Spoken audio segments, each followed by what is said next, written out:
I knew Adrian Cronauer.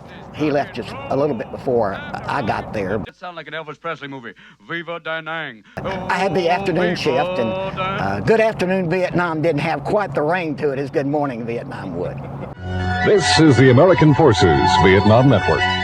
North Texan John Bagwell was also behind the mic, a disc jockey during the Vietnam War. Well, it was a cushy job. I played records, I told jokes, and I had a great time.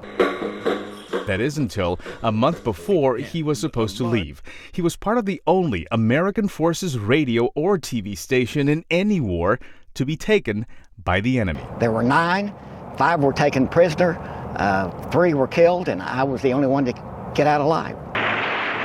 I missed being a prisoner of war by probably 5 seconds. Literally, I was going out the front door of the radio station when they were coming in the back door.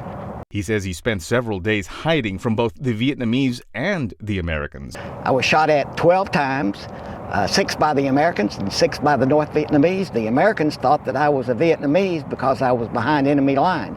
So it took me about 2 days to get back to help.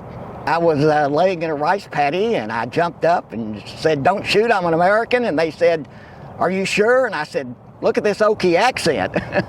Bagwell says he spent his last 30 days in the military trying to simply stay alive. The radio station had been blown off the map, so I spent the last 30 days in the military picking up cigarette butts and doing odd jobs, so I was glad to get out. The 5 POWs were eventually released 5 years later. Bagwell received the Purple Heart and Bronze Star.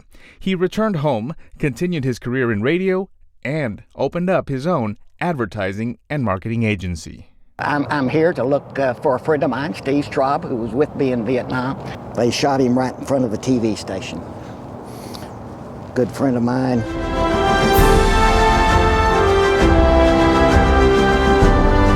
Well, I'm thankful that the city of Garland did this. I think this is the wall that heals, and for a lot of people from Vietnam, a lot of us Vietnam veterans, we can come and we can meditate. We can see the people that were here, and brings back memories. A little hard to take sometimes, but it's good to be here. It's been 50 years since the Vietnam War, so but there's still some healing to be done.